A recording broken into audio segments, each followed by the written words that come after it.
In the headlines, Prime Minister Skerrit urged critics who threaten the sustainability of the CBI program to come up with alternatives. Financial Secretary addresses questions related to local banks' concerns over acceptance of deposits under the CBI program. And the Foreign Affairs Minister condemns Tuesday night's attack on the law chambers of CBI agent Duncan Stowe. I'm Andrea Lee with the Channel 5 News, back with the details after this.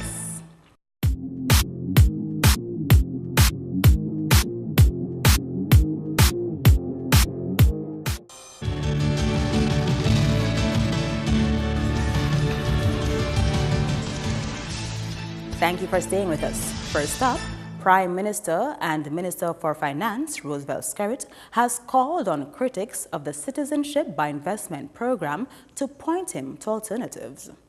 Mr. Skerrit praised the CBI program as a good source of revenue, but admitted that it will not last forever. Because there is a lot of misinformation, inaccurate statements, and downright lies being said about the program.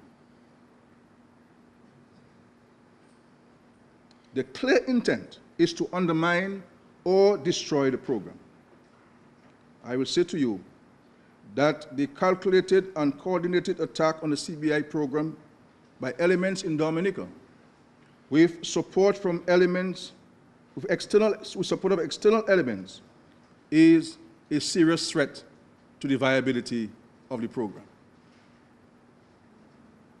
And as I said in an address some time ago, when we kill that species of bird, which is the CBI, what other species of bird are we suggesting to replace it?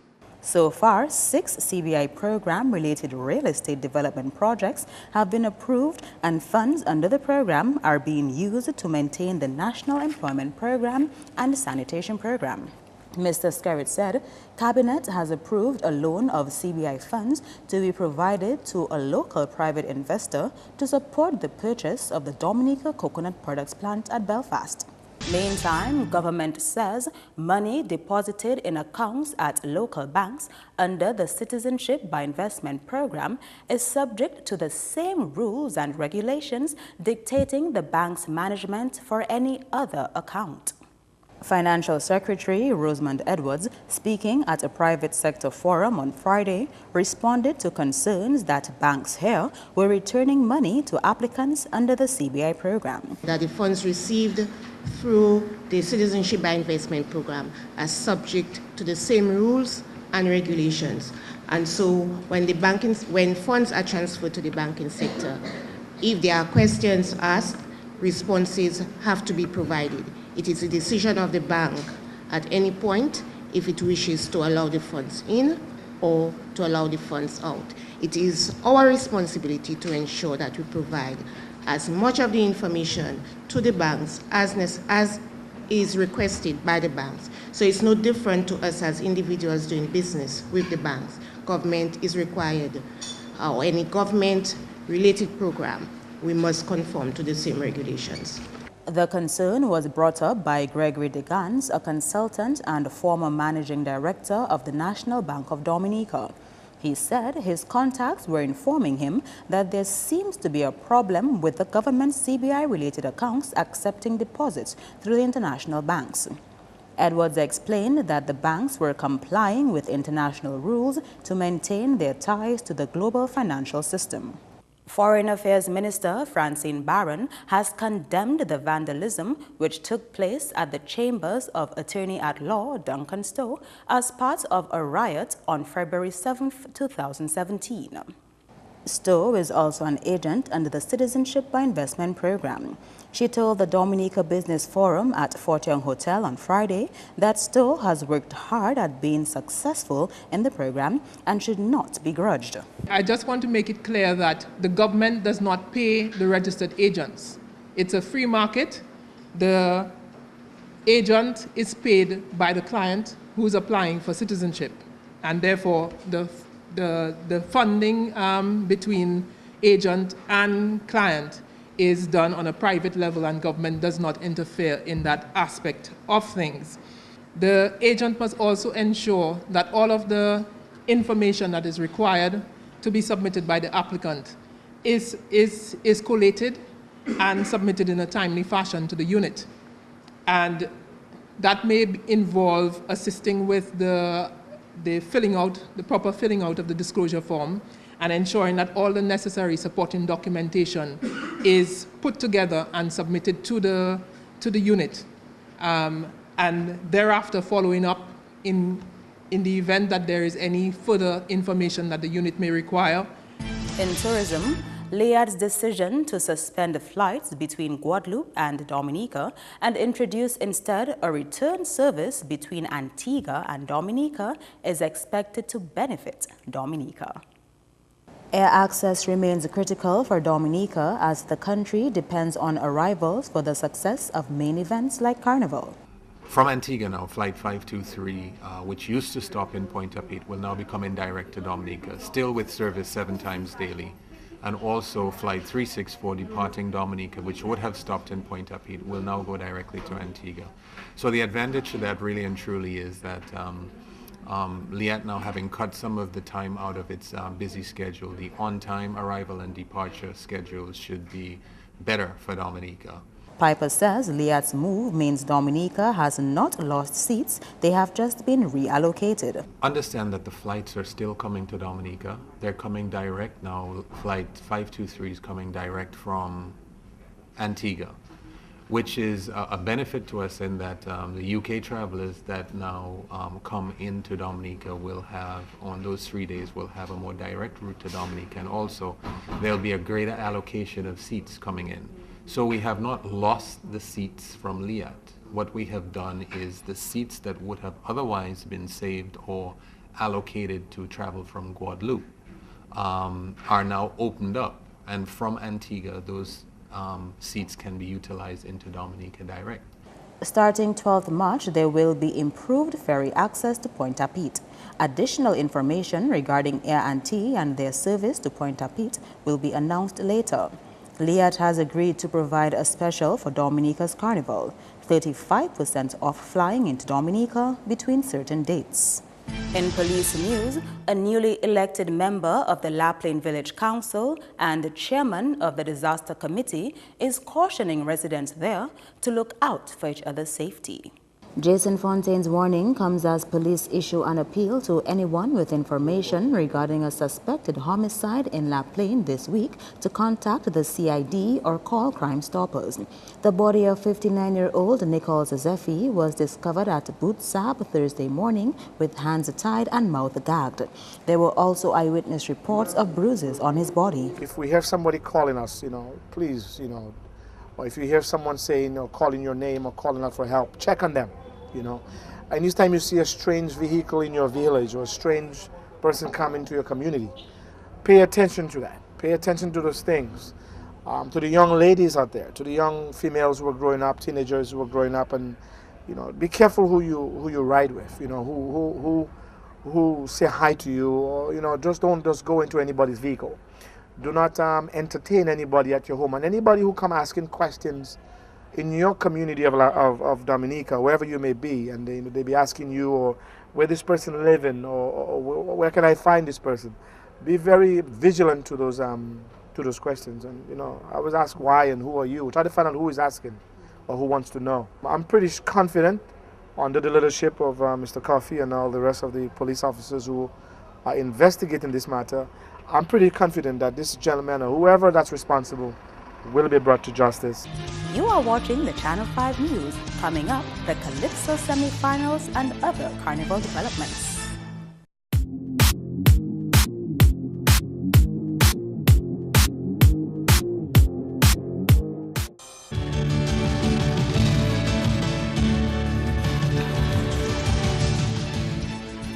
Welcome back.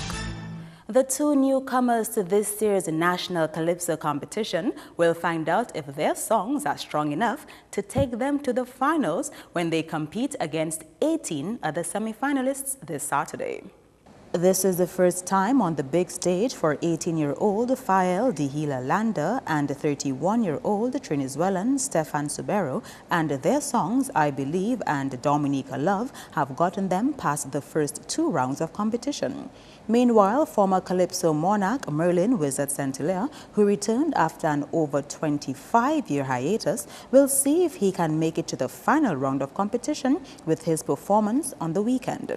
The Calypso semi-finals is carded for 11th of February at the Newtown Savannah and will see the likes of Kerwin Mighty Omi Kazimi, Abel Checo John Baptist, Jude J.D. Deloney, Victor Comforter Beek, Leona Peter, Derek Lugas Centville, Jude Genius Dorset, Richard Benno Christmas, Murphy Cy John Jules, Daryl De Bob Bob, Jocelyn Jamabi Charles, Webster De Web Marie, and Janae Jackson.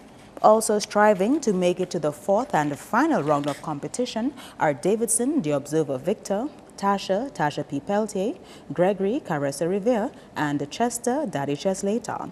From this 20, 9 will be selected to compete against the reigning Calypso monarch, Denison Dice Joseph. Meantime, 6 judges have been selected to officiate at the semi-finals on Saturday. A total of 7 judges will sit on the panel with Patrick Pemberton as head judge. So I will repeat the 7 judges for semi-finals on Saturday. Patrick Pemberton, who is the head judge, Ian Dorival, Mervyn Alexander, Trudy Christian, Gafford Joseph, Michael Augustine, and Julian Benjamin, and the 2 reserves are Celia Maxwell and Natasha Henderson. On the health scene, Valentine's Day is around the corner, and the Jolly's Pharmacy is collaborating with the Blood Bank to promote the idea that one of the best ways to express love is to give the gift of life through blood donations. The effort, which also brings together other corporate entities within the city, is intended to sensitize the public on the importance of blood donations. What we've recognized, particularly when huge activities are happening, such as Carnival or the Creole Music Festival, the likelihood of having accidents are much higher, and so the blood bank usually ask people to come and donate. So we felt that centralizing it in town would make it more accessible to many people, and I must say that the reception today has been overwhelming. The blood bank wants to promote voluntary blood donations. When patients come to the hospital, they need blood, and so the blood bank provides blood for them. But to replace the blood, usually we ask the families to come and donate blood. But what we really want, to get safer blood, we want people to volunteer to come and give blood instead of harassing the families. And so when people volunteer, take their free will and come and give blood, the blood people tend to tell the truth, and so this blood is safer. This venture with Jollies, I hope it's an ongoing one. It's not just a one-time thing, but we are going to continue to do it with Jollies. And I really want to say thanks to Jollies Pharmacy, because that's what we need. We need the business places to partner with the hospital, with the blood bank, so that we can take care of people, because there are a lot of sick people around. Blood Donor Day is the 14th June each year. All 7 young ladies vying for the prestigious title of Miss Dominica 2017 are now sponsored. This as 4 contestants were officially sashed on Friday. Contestant number 2, Forseja native 22-year-old Zephra Barron, is sponsored by Range Development. Hailing from a village of humble hats, I proudly represent the Forseja community as the 2nd contestant in this year's Miss Dominica pageant. And now, I am elated to be Miss Range Development. Contestant number 3, Gabriel Abraham, 23 years of Goodwill, is sponsored by the Discover Dominica Authority and is Miss Indian River. The Indian River is one of our most alluring rivers. It is located in Portsmouth, and it is a source of revenue for many and one of our most prestigious tourist attractions. I'm very, very proud to be representing this gem in Dominica. Ketisha Joseph, contestant number 5, is 24 years old and represents Massac. She is also sponsored by the DDA and is now Miss Emerald Pool. On behalf of my team, my family, and my community, I want to say a special thank you to Discover Dominica Authority, Dominica Festivals Commission, and Flow for their continued support and sponsorship towards me as I vie for the title of Miss Dominica 2017. And the 23-year-old Esther Francis, contestant number 6, representing Goodwill, is sponsored by the DDA as well and is Miss Waitukubuli National Trail. I'm so excited, happy, and appreciative to be sponsored. The title that I've been given, Miss Waitukubuli Trails, is one of true depiction of Dominica's beauty, uniqueness, and nature. The contestants who were already sponsored are contestant number 1, 21-year-old Carla Henry of Maho, sponsored by the Miss Henry Group of Companies; contestant number 4, Teresa Lewis, 23 years old, hailing from Bath Estate, sponsored by Step Up Nutrition and the Caribbean Association of Firefighters; while 25-year-old Jade Romaine, representing Gutter Village Goodwill, is contestant number 7 and sponsored by the National Cooperative Credit Union. And now for a little soca vibes, mass camp style. I don't mind if you want to give me, I won't refuse it. And I have some men love a woman with big bottom, plenty hips. There's another one, I feel to party tonight. That was international soca artist Vincentian Winston Soso, who is down to perform at Mass Camp Calypso tent Friday evening at Harlem Plaza.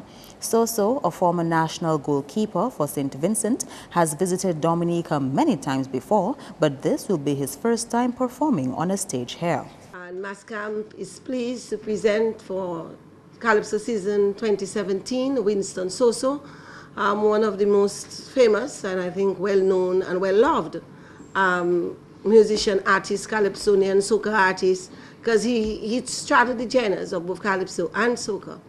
Artist, though somewhere I read, and you can ask him about that he expects to be writing soca music until he dies. Artist of the Caribbean, and it's really for us a pleasure and a privilege. We feel really truly honored that we have Winston Soso here with us. So you really have to be there for King Dice. And every tent from last year we started that, we have a theme, and which is colors. And so for this tent, also in honor of Valentine's coming up on the 14th, we have dubbed it Love Conquers All. And our colors will be red and white. And I think it's also even more pertinent. We had chosen that theme before, say Tuesday, and I think it's even also more pertinent with the Love Conquers All, following our events on Tuesday and the events coming up. Thank you very much. So, folks, you just really have to be there. Calypso monarch King Dice is also expected to release his second song at Friday night's event. That's news. Up next, it's Kenny Williams with your sports highlights.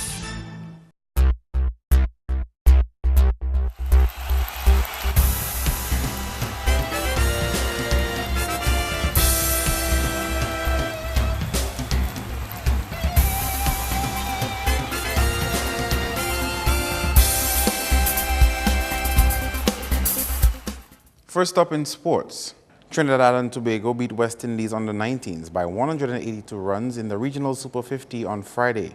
The under-19s won the toss and decided to field. Batting first, TNT scored 290 for 5. J. Mohammed, 84, and K. Hope, 70. Set 291 to win, the under-19s scored 108. Meantime, on Thursday, Jamaica handed Barbados their first loss in the competition so far when they won by 74 runs. Batting first, Jamaica scored 255 for 8. Devon Thomas got 65 and Chadwick Walton 58. Set 256 to win, Barbados was bowled out for 181. Shai Hope piled on 56 and Craig Brathwaite 52. In related sports, Castlebrew Secondary defeated Dominica State College on first innings points in the Massey Insurance Under-20 Cricket Championships on Friday. DSC took first knock and made 116. Romaine Paris added 39. Nershan Underwood 23 and Gamael Ofa 22. C. Laurent took 4 for 45 and H. Valmont 3 for 27. Back at the crease, CBSS was bowled out for 162. Carly and Wilshire got 87 while Kyle Prevost chipped in with 30. Dion Burton picked up 5 for 17 and Romain Paris 2 for 43. DSC replied with 66 for 5. Moving on to football, we can tell you that 2 players from the Bathurst State Football Club have been suspended with immediate effect from participating in all activities organized by the Dominica Football Association, pending a hearing from the disciplinary committee of the DFA. According to the public relations officer of the DFA, Gerald George, Marvin LeBlanc and Kadim Mills were suspended following their physical and verbal attacks on the match referee during the Division 1 League match between Bathurst State and Trafalgar football clubs on Friday, 3rd February at Newtown Plain Field. Meantime, Ray Charles Point Michelle came from being 2 goals down to earn a hard-fought 2-all draw against the Digicel Newtown Juvenile Academy Harlem United on Thursday. Chris Lee Kernizan and Randolph Peltier netted for Harlem, while Elton Lafayette and Shem Deluge scored for Point Michelle. Elsewhere, Dublin Football Club edged out Mao Soka Strikers 2-1. Ruverson Pierre-Louis and Shurkel St. Marie got goals for Dublin, while Dylan Augustine scored for Soka Strikers. The game between Police Sports Club and Andy Williams Spartans was called off. The league continues on Saturday, where Skerrit Northeast and RC Doctors will be creating some excitement in the north, as that game is carded for Benjamin's Park. Finally, on Sunday, Boston Warner will take on rivals Mao Soka Strikers at Dublin from 4, while at Poirier it will be Element Agency's LA Stars versus Exodus FC from 5. In the Flow Premier League on Saturday, Petro Caribe Point Michelle will do battle with Northern Concrete and Steel Bombers at Geneva. On Sunday, it will be a clash of the Caribbean Cool Harlem and Middleham United teams. Both games are carded for 3 p.m. Back with more cricket, Bangladesh trailed by a colossal 646 runs with 9 wickets remaining in the first innings in the test against India on Friday. India won the toss and elected to bat, scoring a whopping 687 for 6 declared. Virat Kohli smashed a double century, getting 204, while M. Vijay contributed 108 and W. Saha 106 not out. In reply, Bangladesh reached 41 for 1 at the end of day 2. Next up, the Dominica Cricket Association has a packed agenda for the first half of 2017, commencing with its annual general meeting on Saturday. The AGM will feature not only elections, but also a prize-giving ceremony where teams from the MMCE National 2020 Finals will be presented with their prizes. Each team is expected to be represented by at least 2 members there. This event will be followed closely by the official start of the 2017 cricket season, with the Premier League on February 18 and the Intermediate on March 4. DCA's AGM is carded for Saturday at Garraway Hotel from 10 a.m. Action continues in the island-wide White Oak Rum Domino League on the weekend. In Zone A, we have Public Enemies against the Domlek Bay Boys in Tarishpit. Rockers will play host to Congaree Warriors in Paybush. Penville will take on Fire Services on their home turf at the fire station. Dodan will host the One Case versus Piditsavan match. Granby will be the venue for the Heats versus Tremors encounter. In Zone B, Wake Up Stars will come up against non-players in Castlebruce, Dolphins against Layu in Scott's Head, Strikers versus Mount Zion in the Kalinago territory, Stars from Ansdime against Valiants from Monrachet in Monrachet, and Itasi Stars versus La Plaine in Vacas. All games begin on Sunday at 11 a.m. Finally, in sports, the prize-giving ceremony of the 2016 Giant Malt National Rounders League is carded for Saturday, February 11 from 10 a.m. at the Goodwill Primary School. Awards for stellar performances in the sport will be given at the ceremony, and elections for the 2017-2018 season will be held. Teams are expected to have a representative at the meeting. That's all the sporting highlights for now. I am Kenny Williams. You have yourself an awesome weekend.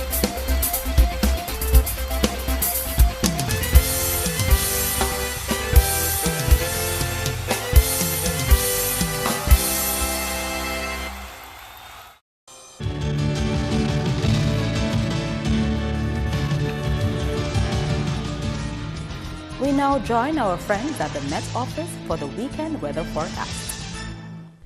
Good evening and welcome to tonight's weather broadcast. I am your presenter, Annie Carrette Joseph. The Atlantic high pressure system was the dominant feature across the region today. This resulted in a brisk trade wind flow, and low-level clouds moved along this trade wind flow in a westerly direction. Also, a band of high-level clouds could be observed moving towards the east. This resulted in partly cloudy to cloudy skies over the region today.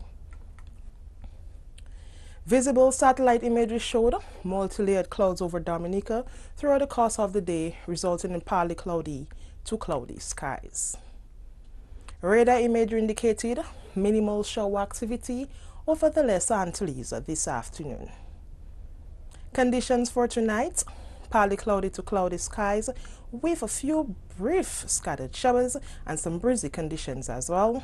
Tomorrow, similar weather conditions, partly cloudy to cloudy and breezy with a few scattered showers. Sea conditions: moderate in open water with waves up to 8 feet. Small craft operators and sea bathers, you are advised to exercise some caution. Taking a look at the next 3 days, partly cloudy to cloudy skies with a few scattered showers can be expected. Some breezy conditions tomorrow Saturday. A gradual reduction in wind speed can be expected as the weekend progresses. Across the region tomorrow, partly cloudy to cloudy skies with a few scattered showers can be expected throughout the Lesser Antilles. On the international scene, cloudy skies in New York, partly cloudy conditions in Miami, overcast skies in London, partly cloudy with some rain in Caracas, and clear skies in Beijing. The sun will rise tomorrow at 6:32 a.m. and set at 6:08 p.m. For up-to-date information, log on to our website at weather.gov.dm or call the weather hotline at 447-5555. Thank you for viewing and join us next time. Good night. To end the news, the headlines again. Prime Minister Skerrit urged critics who threaten the sustainability of the CBI program to come up with alternatives. Financial Secretary addresses questions related to local banks' concerns over acceptance of deposits under the CBI program. And the Foreign Affairs Minister condemns Tuesday night's attack on the law chambers of CBI agent Duncan Stowe. Feel free to contact us at news@marvin2k4.com. You can also access our past newscasts on our YouTube channel. On behalf of the entire production team, I'm Andrea Louis, and to all our viewers around the world, thank you so much for watching. Have a wonderful weekend.